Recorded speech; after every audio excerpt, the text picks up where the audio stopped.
ายดีพ่อแม่พี่น้องฝั่งลาวฝั่งไทยและพี่น้องที่อยู่ต่างแดน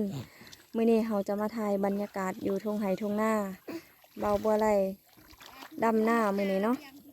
ใครอยากหูวิธีการดำหน้านะมาเรียนได้เด้อสอนฟรีมีที่พักฟรีจ้าอาหารฟรีใครที่เรียนแล้วก็สามารถไปดำหน้าได้ด้วยตัวเองเลยมื้อนี้เฮารับหน้าที่ภาคเสียงให้บ่าวบัวไร่เด้อจ้ะนี่ไห่ใหญ่ๆนี่เลยสุดสายตาเลยทุกคนนี่เลยทุกคนบรรยากาศอยู่ทุ่งไห่ทุ่งนาคุณแม่ของน้องมนมื้อนี้บ่าวบัวไร่ก็มาดำหน้าซอยเนาะ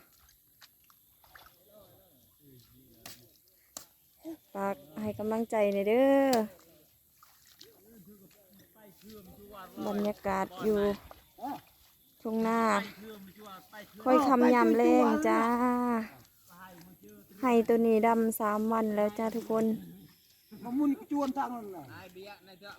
สุดสายตาเลยไม่ได้แช่กันจ่อแช่นี่อย่าพูดกาวบาดเจอไปเจิมชัวร์หลัก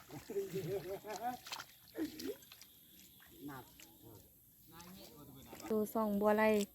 สแนลเด้อมื้อนี้น้องมนรับหน้าที่ภาคเสียงไห้เนาะนี่บรรยากาศอยู่ทุ่งไห้ทุ่งนาคอยคำยามแรงไห้ตัวนี้ก็ใหญ่ที่สุดในปัตตภีเลยทุกคนใหญ่แห้งดำสามวันหรือบ่รู้ว่า2 วันประมาณ3 วันจึงแล้วเนาะทุกคนนี่ไห้ตัวนี้มื้อนี้บ่แล้วดอกมื้อนี้นะซ้ำเศร้ามื้ออื่นนะซ้ำเศร้าเบาบัวไร่ดำหน้าเขาก็เลยเฮ็ดหน้าที่ถ่ายคลิปแล้วก็พากเสียงให้เพิ่นเนาะฝากเป็นกำลังใจให้เด้อพ่อแม่พี่น้องฟังไทยฟังลาวแล้วก็พี่น้องที่อยู่ต่างประเทศเนาะเป็นกำลังใจให้พวกเฮาแน่เป็นมือใหม่เนาะบ่มีประสบการณ์ในการเฮ็ดคลิปแล้วก็บ่มีประสบการณ์ในการเว้ากันว่าเนาะจังได้ก็ฝากติดตามให้กำลังใจพวกเฮาแน่เป็นมือใหม่เด้อทุ่งไห่นี่ตัวนี้กับทุ่งไห่ทุ่งนาตัวนี้ก็ใหญ่เติบได้ทุกคนสุดสายตาเลย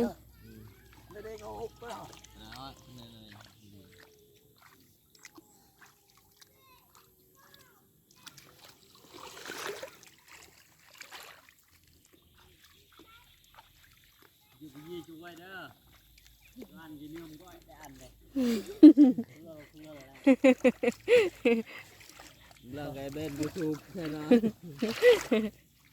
จูโมโหซ้ำมุตไงอารมณ์ครับที่ไปเหตุที่เฮาสิย่างแบบถ่ายเป็นดวงตังลองเบิ่งเนาะเพราะว่าเฮาถ่ายตอนนี้มันอยู่ลองนอน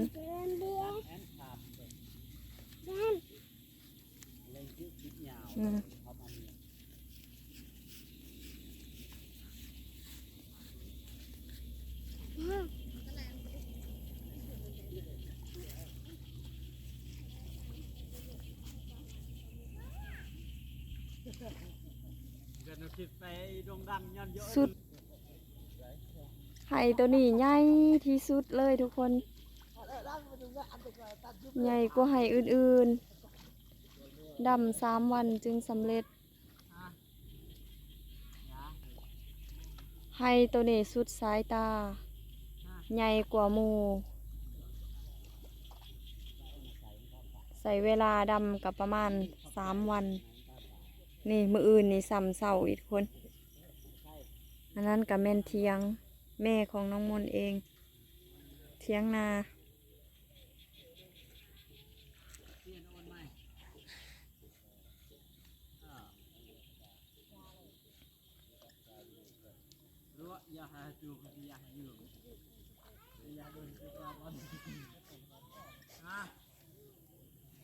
ช่วงด้านในโยนส่งนะ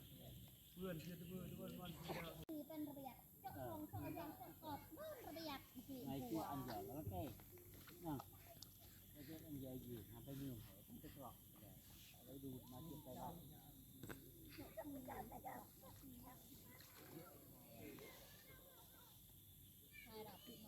Có buôn leo sự vằn cả đào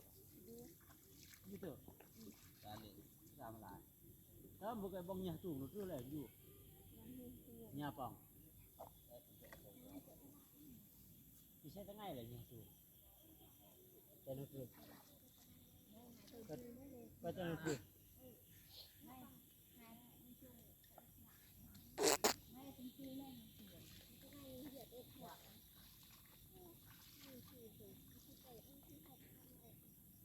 ยังไงชื่อหาอันไปมันที่อะไรอันไปมันที่6ไปประมาณที่6ไปดังกูnhà tùที่xí là nhà tù nhà tù cây nhỏที่xíแต่งานไหนชื่อหา11 วันแล้ว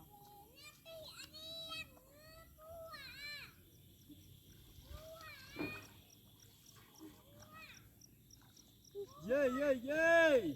วิลเลน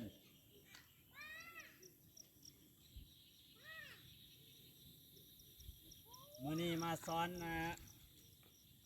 แขกจากต่างประเทศมาดำหน้าเนาะแขกจากประเทศเมืองนอง ยาลาย